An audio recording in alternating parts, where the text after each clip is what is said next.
It's Two on the Aisle with me, Charles Gross, and Leslie Hoban Blake. Tonight, reviews of Wolf Hall, Parts 1 and 2, Something Rotten, Dr. Zhivago, and Finding Neverland. Ladies and gentlemen, welcome to Two on the Aisle. Good evening, Charles. It's been quite a season, hasn't it? And It isn't quite has, over yet. and there's a lot more to go on it. Wolf Hall, Parts 1 and 2. I'm going to turn that over to you momentarily. But I think the last time, I know there was a show like this is two full plays. You have to buy tickets to each of them, but one is a continuation of the other.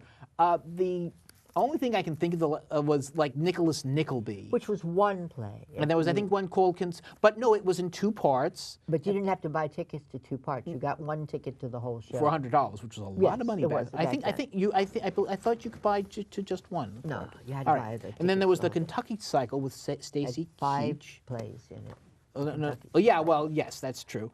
But this takes us back to King Henry VIII. And now it's going to shift over to me. Okay, so this is based on a book, rather two books, written by Hilary Mantel, who is a very famous, evidently, because I haven't read her books, history buff.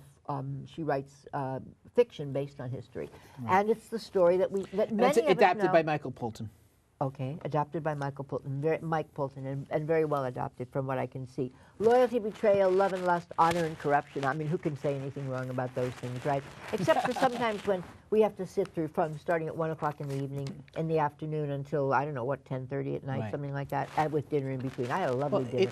Yeah. But here's the story very quickly, and I know the story going in. A lot of people didn't. I was surprised. It's the story of Henry VIII, and this only takes us up through Anne Boleyn. It doesn't take us beyond into any of his other 7 wives. Actually, it does. Oh, two Anne Boleyn. Yes, to Anne Boleyn, into Anne Boleyn.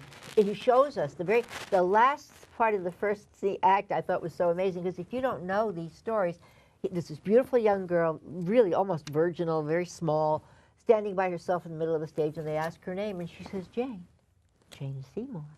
You know, I cracked up because the person next to me said, Jane Seymour, you mean the frontier doctor? Jane Seymour? No, dummy, Jane Seymour, the second or third wife because they wouldn't let him marry her right away. So he had to go and marry a foreign person, and then he could get her.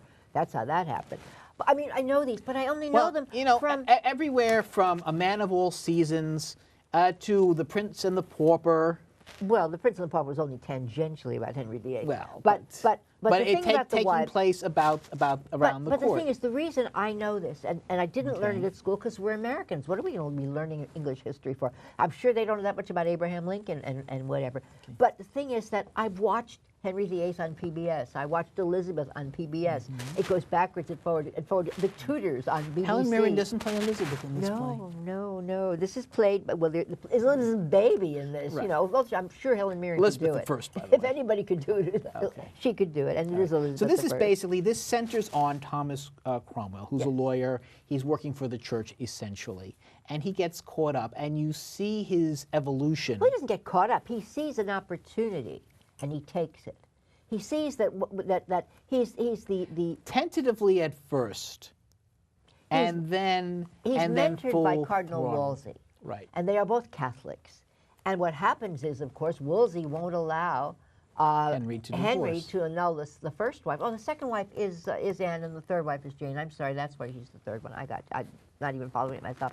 And he won't allow him to divorce Catherine of Aragon. So the whole other thing. Whoops, Catherine of Aragon. Who was Mary's mother. Who's Mary, the small princess. Yes, the small sickly princess. Right. Right. And basically, Henry wants an heir. Henry wants a male heir. So and Henry has a wandering eye, and Henry's a lusty guy, and Catherine. And Henry likes loopholes. And Catherine was his brother's wife, and his brother died, so he took her. He had reasons to think that the marriage could be annulled, and he wanted this other woman, and he said, "Well, do something about it." And they decided that they could break away from Catholicism. Yes. They knew about Martin Luther, and they read all that stuff, and they decided they were Protestants. Henry basically decided to start his own church. Well, they did. They were Protestants. They were already. Luther was already being a Protestant in Germany. I mean, it was not a new thing. But he decided that was a better church. for him because he could get divorced in it. Right. You know, He could have been Jewish too. Get divorced. He could there. have. You see, it could have been a whole different story. It could have been Mel Brooks, and it could have There been a we whole go. different story. But anyway, it's beautifully done. Yes. I went to see our friend Richie Ridge, who's on the board with me, does interviews for SAG every week. Tomorrow he's doing Something Rotten. It's always in the afternoon. You Right. can't go. But he had the 3 leads from this, and the 3 leads are the guy who plays Thomas Cromwell, as you mentioned. That's Ben Miles, and the guy who Right. plays Henry is Nathaniel Parker, and the woman who plays Anne, who is Lydia Leonard. And they talked about learning these parts and reading the books and not reading the books and putting the books away and deciding they were doing the play and not the book, you know, which is a very interesting thing to do. Well, of course. And then how they made the scenes change, because there are no scenes changes done with lighting. There are no curtains. There's no furniture, and then every once in a while there's a chair. They're just out there. Well, but that's very Royal Shakespeare. I mean, they're all Royal Shakespeare trained. Well, and you know, and Miles bows a lot. What Miles funny. does is that he got up and showed. He gets up and he shows you that if he goes like that, it's a new scene. The light changes and he's in another place. That's all he does. And then he turns the other shoulder and he's in But it another works. place. It works. It And is it moves it along. It is incredibly Otherwise, you'd be there 9 hours. It's a long play. Jeremy Herron directed it. Yes.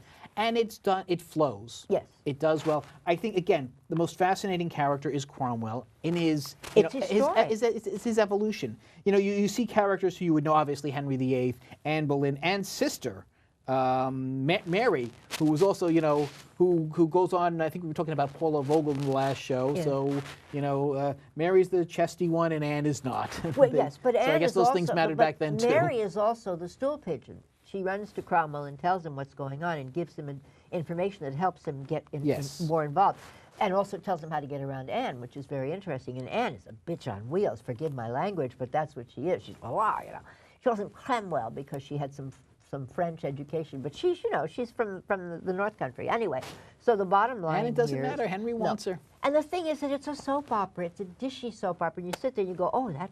So if you Right. don't know anything about it, as long as you can follow who's who and what's what. And that gets a little tricky because there are a lot of there's more than There's a one lot of character juggling. named Thomas, and there's more Right. than one character named Mary. And it gets so very it confusing. can be very confusing as to who's who, who's Right. what. You know, where does she fit in? How does she fit If in? you know it, it flows. If That's you don't, fine, but there's you don't. But confusion. you know, if you're just coming in Yeah. and you don't necessarily, I mean, I knew who Henry VIII was. I honestly, I'm not as familiar with the history as you are to be extent. I knew who Anne was. I knew about, you know how I knew about the musician who she was Yeah. seeing? Because there was this episode of Jack Benny.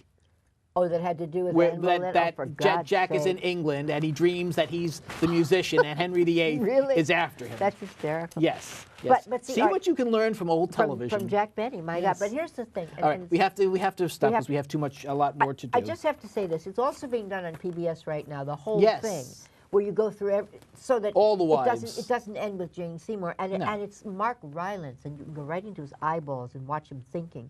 So Ben Miles does a lovely job. He really does. But boy, I'm loving the television thing. I ran home after all of these hours, and I watched 1 hour of Wolf Hall on PBS. Well, and I give this a 4. Maybe I'll have to catch up with I it. give this a 4. I agree with you. I also will very give it. strong We'll give it a 4, 4. but a 4. Okay. Now, speaking while this was going on in the arts section, something rotten was happening. And ironically, about 40 years ago, I stepped into the St. James Theater, picked up a playbill for On the 20th Century, and there was an article about how to produce a musical and what it costs. And the musical was called Something Rotten based on Hamlet. Okay. Really? Well, that so was, these guys yes. just took that idea? I have no, Well, I have no idea if it was inspired. Find out. I didn't read So it. this is That's funny. this basically Brian D.R.C. James and John Carani are two brothers. Cariani, who are forced They're the to be Bottom writers. brothers. Yes, they're the Bottom brothers, and Nigel and Nick. they're hitting bottom because they have to. They have to compete against Shakespeare. Who is a rock star in this, Yes. played by our darling Christian Christian Boyle, Boyle, whom we love. who is incredible. This Incredible. is like Shakespeare as conceived by Mick Jagger. Yes, as I mean, playing Mick Jagger. Yeah, He's playing Mick essentially. Jagger. He's in tight pants and he's got a big ruff around his head and he's turning And his head. he is loving every minute and of he it. comes out and he says, oh, you want to hear something? You want to hear something? Okay, now is the winter of our discontent. Yes. And he says it as if it's a rock song. And Yes. It's fantastic. He raps it. He raps it. He raps He's it. incredible. And he's out, he's partying, he's making connections. But he's also stealing all of this material from the Bottom Brothers. who Well, are- just one. As it turns, well, here's the interesting thing. The older brother, played beautifully by Brian D'Arcy, is broke, is desperate, he's losing his patron. including his wife wants to go to work. His which is a wife and funny his wife idea. does go to, well, back in then, and I have to say, the one disappointment of the show is that I don't get to see more of Heidi Blickenstaff. Yes, she was wonderful. She's incredible, and I keep thinking, oh my, where I want more, I want more. Now, Bring her interesting on stage. Again, I wish they gave her more to do. And she comes out. She's a lawyer. Gee, I wonder where they got that one from. And she's a lumberjack at one point. She's doing all these trades, and it's really Okay, but getting back to- she gives a brief but incredible. All right, he goes to see a soothsayer, and he says, and the soothsayer is Nostradamus. Yes. And it's played by Brad Brad Oscar. Oscar, who has been a little too close to Nathan Lane for too long, but he takes Still it over. pulls it he off. takes it over and makes it his own by the right. And he says, okay, what will Shakespeare's best work be? And he reaches into the future, and he sees the musical theater. So these brothers write the first musical. They invent the musicals. What is a musical? And then they figure out how to do it. And then he says, what is the title? What is the title? I see a title. It's Let. And everybody in the audience is going, Ham. And he goes, omelet. Right. You fall off your chair. So because- so the story is, and they start writing a musical that's kind of about Hamlet, but uses an egg metaphor. In the meantime, the younger brother starts actually writing Hamlet, which Shakespeare steals, at least according to... And the younger brother is a poet, and he Right. gets involved with a Puritan's daughter, and guess what her name is? Yes. Portia. Yeah. And the thing about Shakespeare joins the musical troupe Right. to find out what they're In doing. disguise. In disguise, because Right. he hears that they're doing something fantastic, and he doesn't know what it is. Now here's the whole idea: is Wait, he's yeah. not that original. He steals things from everything, and Right. and the name. Well, Shakespeare's plays were based on other things. Yes, They were that's not the whole original. point. And Nick Bottom, the character here, played Right. by Brian D'Arcy Jones, Nick Bottom and the other characters in that scene are Flute and Snout, who are all the characters in Midsummer Night's Dream. He's taking their names. You don't have to know that. I didn't know till they sent us a script to look at. We had 5 minutes to look at the script, and I noticed that the names of the characters. But it's not just about Shakespeare and about having to. Well, that mentions all the- It's a Marlowe is in tribute it. to the musical theater. They take what Book of Mormon did, Yes. and they Oh, just but they do do it it so much better. so much better. So yes, much better. Let me name Oh. you the referenced musicals, or at least Quickly, part of them. quickly. Music Man, My Fair Lady, Fiddler on the Roof, Sound of Music, West Side Story, Dreamgirls, Ragtime, and Annie, and I'm sure among many others. And they come that just fast. do They it come one after the other, just like Right. that. Boom. It's a You know, blink. there's It's a another blink. one. It's a blink if you miss it. I do have to, and this is That's like a the blinking first, staff. the first try. Carrie Kirkpatrick and John O'Farrell did the Yeah. book. Wayne Kirkpatrick and Carrie Kirkpatrick did the score. They're all It's up for beautiful. I awards. can't They're wait all- for the, I they've can't all wait for been the album to nominated. come They out. have been nominated. Casey and Nicola, the director and Yes, and choreographer, put it choreographer. all together so beautifully. And Kate renders as Portia. Yes. It's like the role of Christian Chenoweth will be. Yes, will be played by somebody else Yeah, for a will change. be- The same exact kind of man, absolutely. I agree with you. She could be Christian. She could go into On the 20th Century or do any of Christian Chenoweth's roles. Yes, I mean, Little she is Ditsy Blonde. channeling. Little Ditsy Blonde. Yeah, I mean- you mentioned something going very quickly. Casey Nicola did this, and in Christopher Wheeldon also did all the choreography and direction. This is something new that's happening. I'm a member of SDC, and the Society of Stage Directors and Choreographers, and choreographers are growing into directors. Well, that's They nothing new. No, it is new. You used to have a separation. It was rare that Jerome Robbins did not direct. He did the choreography. No, he directed What did he direct? Fiddler. Okay, I take that back. But it West was Side- after he West Side choreographed. Story. It was after he choreographed. Well, yes. No, West Side Story was not directed by. Yes, it It was. was choreographed. No, Okay, I'll fight he this out with you directed. later. Let's not take it out now. Bob okay. Fosse. Yes, Pippin? definitely. Definitely. No, You but know, okay. Chicago. Well, then it stopped for a long time, and now it's back The again. How's interesting that? thing is, around that same time, I told you about that playbill, there was an article about director choreographers, and I think Clive Burns predicted that most directors would be, except for Hal Prince, Clive Barnes, the Barnes. critic. I just didn't understand what you said. Clive Except for Barnes. Hal Prince would be, he said, at this time, nearly every director except Hal Prince is a director-choreographer. That's not what happened. And it's coming back. It's Well, enough of them are in this season yeah, to quite, say quite that a, it's coming quite a back. few. Okay. Or I think it is back. Anyway, it's up for Something- 9 Drama Desk Awards, a billion, a bazillion Oscars. Right. What did I give? Last week I gave a 5, didn't I? You did to American in Well, Paris, I'm which I gave 2.5. I'm going to give another 5. All You're right. going to give 5.5. You're going to give 11. I know what you're going to do. I think more like 4.5, but I Really? yeah, maybe. No, this was. I don't know what's going to happen in the musical category. I'm really upset because But- On the Town and American in Paris and Broughton, to me, wow, those are a threesome. I'd love to see a tie. And yeah. I would love to see a tie. Well, because though the other two are best. Well, let's see. American in Paris could be. Is American no, American it's in not a Paris? revival. It was never Right, new, but On the Town musical. is. Oh, I see. So they won't be up for the same Oscars. No, You're right. no, for the same Okay, Tonys. For the same The Tonys. Oscars is. Thank you, Tonys. that Oh, other yes, it is. medium. That gold little statue, right? Yes. So. All right, but all in all, see it. All right. Oh yes, Moving definitely. on. Moving on, I guess. Dr. Zhivago. Well, you know, and now we're talking about one that didn't get any nominations at Really? all. Well, not And, not in and the is drama that desk. deservedly? You know, Dr. Zhivago takes the story of the movie, not the book, but the movie of maybe it does go back to the book. I don't really know. Takes the story of Dr. Zhivago by Nabokov. A Russian doctor who grows up in the early 1900s, serves as a field physician in World War II and gets caught up in the Russian Revolution. He has a lovely wife, and who he basically, And the children. girl, his parents died young. His attorney made arrangements for him to be with his family. He fell in love with his stepsister, and they marry. But there's this other girl. And the other girl is a waif who's also an orphan and who is being abused by a rich man in the town. The same attorney. The same attorney, yes, who manages to get through the entire revolution and the entire everything with his skin intact because he knows how to adapt. He's adaptable. He could That's the almost- lawyer, not the wife. As the lawyer, yes, I said he, and the reason I'm having a problem putting this sequentially is there's so friggin' much of it. It's the entire revolution. So you go from the way it was when everything was opulent and beautiful, and then you go to what it was when they dig potatoes out of the ground with their hands, and everybody loses everything, and then and you don't know where it's going. I mean, it's so much. The next scene is another part, and then the next scene is another part, and so it's too much for one musical to take on. Well, I would say that, but I would say you're leaving out the part about the revolutionary, who is married to the waif, Yes, who's married to the waif, and who and and then goes berserk. goes berserk, becomes a warlord. He disappears. There are a couple of holes in this musical that concern me. So when the revolutionary, you know, we find that the waif and the doctor are working together. She's working as a nurse. Right. They're on the front.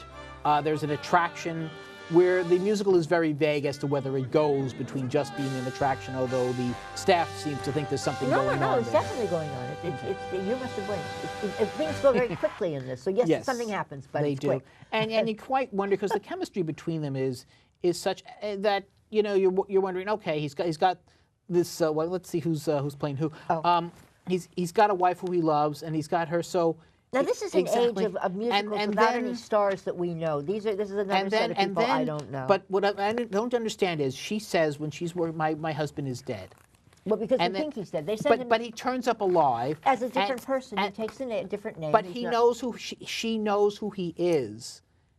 And so exactly why he disappeared, why he took a different name, why they're separated, you know, that's very strange. Then the end of the show, No, the show. You didn't follow his storyline, and I don't blame you. He's a young revolutionary. Yes. He wants the revolution, and Yes. then the revolution comes. Yes. And it's not the revolution he thought it was going to be, and all he wants is revenge. When he goes From to the who? battlefield, well, when he goes to the battlefield, he was supposedly fighting for the Tsar, but he didn't want to fight for the Tsar. Right, he wanted to drum up support for the revolution. Yes, and then there is no support for the revolution. So by the time he gets to be a revolutionary, he's out to take revenge on anybody who's wearing a nice coat. He doesn't care who it is. And he knows who Zhivago is, and he knows about Lara and Zhivago. I mean, don't know, ask me why. I never really got through the whole movie, so And the show ends with his death. Yes. Excuse me, it begins with his death and ends. And here's the thing. That at one point, his wife and child are leaving. The mistress may be leaving. He doesn't want to go with them. And then all of a sudden, because he's a wanted man, and then all of a sudden, 10 years later, he's dead. Well, he sits down at the table to write, and in between the 10 years, he's become the most famous poet, and then he's dead. He's already, Yes, but that's we the don't, problem. But If we you don't blink, know. you know. But we don't know what happened during those 10 years. We don't know But, what. oh, God why, forbid we'd be there another hour. Why? Don't But why? ask, But why didn't? But then why end there? You know, why and why doesn't he try to leave Russia? Because who are you asking? Are I'm these asking. rhetorical I'm just questions? yes. I mean, okay, because why I can't answer why them. doesn't he leave Russia if I understand the fault he of doesn't whoever did he the doesn't want to adaptation be here. well it Unless doesn't, it isn't in the book either. It's possible it's not in the book. I never read the maybe book. it is. I have a It fell copy of apart. it. I mean, this is aiming to be the next Les Mis, and it starts off often enough. And the only thing we well walk out nice, remembering is the but it Lars just theme from the movie. but it just which falls is sad. apart. Yeah. Yes, Yeah. Farewell, My Love is Yeah, in, and is it's in it. sung, and it's very nice. This is the song that launched 1,000 music boxes, Right. 1 million music boxes. I prefer the Blue Daniel Waltz, but Anyway. and this is Lucy Simon, Carly's sister, who did the music. Right. Michael Corey and Amy Powers did the lyrics. The interesting thing about the score is that it sounds decent enough, but you swear you've heard it somewhere before. It's just- recitative mostly. It's like singing, Yeah. so that you have to follow the lyrics to find out what's going on, which makes it very hard if you can't quite Well, hear it. that's fine. That's what a musical should be doing. Well, yeah, but you can't always hear it. So, Yeah, you well, know. that's a general problem there. And I don't know that Carly Simon, and no offense to Miss Simon, is the right Lucy person. Simon. Lucy Simon, oh, sorry. Carly's the Lucy other one. Simon is the right person to write. What did she write before this? She has a credit to it's in there. And Des Mackinoff directed it. Yeah. It starts off very strongly. And It's I beautiful to did look enjoy. at, It's beautiful to look at. you know? I enjoyed watching it, and then it just in the second act, when they leave Moscow or the city, it just falls apart. Well, they then don't. the whole friggin' war goes on. I And you don't know if they're wearing red bands or who's white, who's red. And you I know meant what's the going on. musical. Yes, I know Russia is falling Yes, apart. but that's the problem. Is it's a musical about the falling apart of Russia. So That's it's a very okay. You hard can write about that, but then the musical falls apart. And here they got like to 65% of it, and then the other 35% didn't go. So I will give it three I playbills. got to say the one thing: everybody is Russian in this, except for the 3 or 4 people who look like they came out of a traveling company of Fiddler on the Roof and stood there for a minute. So there were obviously a few Jews that were also running away. That one's coming out. Yeah. And this is Tam Motu and Kelly Barrett. Who are you talking about? The cast. Oh, I have no idea who the cast is. All right. people I don't Tam know. Motu. Very yeah. handsome, very Yes. stolid. She was not anybody I would run away for. Right. do all Well, that Kelly kind Barrett, of- was the Lara. yes. Yes. And who was the young revolutionary? Who was the young revolutionary? Good luck. Look at his picture. Maybe that'll help. I'm not even sure. Tom Hewitt was the lawyer. Yeah, Tom Hewitt. That was the one Paul name. Alexander, no. Okay. I think Tom that- Hewitt, well, of course, we remember from Rocky Horror Show, at least I Oh, do. yes. But I don't Yes. remember him from the myself. interesting thing is, I think Frankenfurter was a much more moral character than the lawyer here. So you gave it 3, and I would give it I 3, think you're yes. being generous. I Really? would give it Okay. at most 2.5. Moments interested me, but not the whole, not as a whole. And our last play? All right. I just want to say, hold out a shout out to, I think, Laura Lee Gayer as the wife. Okay. If you must. Who I liked, yes. Well, Okay. not quite as much as the wife and the girlfriend I liked in Something Rotten. Okay. The only thing rotten about that musical is its name. I hope Margie, Charlie's wife, is aware of the fact that he's shouting out to wives tonight. This is his shout out night. And this is Finding Neverland. Guess what it's about? Duh, I don't know. All right, well, it's based on the movie. Probably everybody knows that it is produced by a guy named Weinstein. Harvey. Yeah. Kelsey Grammer is in it. Matthew Morrison is in it. And the one thing that I took from this show is that they should have had Kelsey Grammer playing Captain Hook for this Peter Pan instead of Christopher Walken. I thought Christopher Walken would be great, but yeah, after for seeing... the musical, the television version, Yes, you mean? Yeah. and had he been awake for it, he would have been. But Kelsey Yeah. Grammer is wonderful. This is about Matthew Morrison plays the creator of Peter Pan. And like the Bottom Brothers, he's in a bit of a rut, writing-wise. This is J.M. Barrie, of course. And Kelsey Grammer is his producer, and he's a successful playwright, but he's in a slump. And Grammer's waiting for his next work. And he chances upon a widow and her children, and he becomes involved with them. and that inspires him to write Peter Pan. Okay. And That's it. That's really well, all- that's it. His His it. connection yes. to the children. And frankly, I went back. It just so happened that they were playing Finding Neverland for 3 days straight on some channel or other that I went Right. back. So I watched it, and I got so caught up in the movie, and it's Johnny Depp.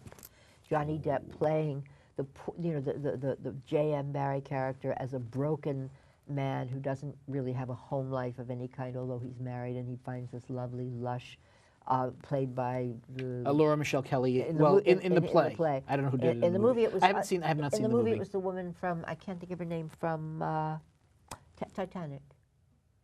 Oh, her. Her, okay, you know Yes. who, I mean, oh, Yes. she'd get me for that. She's living in my neighborhood. Anyway, so they were just so extraordinary, and you got close-ups of faces and whatnot. Here, everything looked ricky-ticky to me. Some parts worked ricky-ticky. It was fine, like when they turned over a table and got underneath it and pretended it was a this and a that. That was nice. That was lovely childhood. And then they went into the second act. Then they went into Peter Pan itself. I missed the real connection to the children, and I missed the real connection to the woman, and I missed the real J.M. Barrie.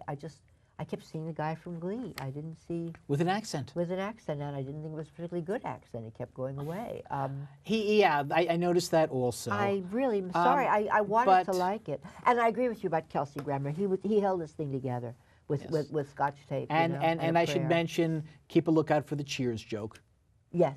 which- yes, which he which couldn't- I think got the biggest laugh of Like the Larry which David I guess laugh, which like I the guess Larry should David tell you joke. something. But you know what? I did have a good time with this show. I enjoyed it. Let's see. Gary Barlow and Elliot Kennedy did the music. James Graham did the book. Diane Paulus did the directed it. Now, directing. Diane Paulus, of course, gave us hair, gave us a gorgeous hair. And I again, she's a kind of a Julie Taymor kind of director. Did she also do Pippin? She did Pippin. Yeah. So she gave us some extraordinary stuff. We had Yeah. every reason to believe it was going to be Well, this Zamo. is certainly you wouldn't recognize this as her work. No. Looking at the others, No. so she took a very different approach much to more this. pedestrian. Yeah, I wouldn't have minded a little more circus, given Yeah. that Yeah, it's Peter exactly. Pan. That's what I was waiting for. I was waiting for the circus to start. I was waiting for the Well, you wanted to see Neverland. more people fly. Yes, I wanted Peter Pan. You know, I mean, we've seen Well, Peter Peter Pan. kind of shows up, but Yeah, he's really it's mostly a cameo. Yeah, yeah. And on imagine that. Finding Neverland with Peter as a cameo. And I see there's something wrong in the whole concept of that. And I understand that Mr. Weinstein, I think it's Weinstein, Yes. has had a hand on this completely. So we may not. This have is to his Broadway blame, debut. But we may not have to blame Miss Paulus for this. We may have Right. to just say Well, that I'm he not- went through 2 other directors. I'm not who shall remain necessarily nameless. saying that I didn't like the show. I did enjoy it. Well, what would you All right, give I it? had fun. I would give it 3.25. You're being generous. I may be, but I give it 2.5. I had a fun time with it. There's more that could have been done with it, perhaps. I give it 2.5. But I would have liked to have heard we're the gonna lyrics have a little to- more clearly. We're going to have to end here, I'm We afraid. do. So, Okay. Well, when you go to the theater, look for Leslie and me, us too. on the aisle.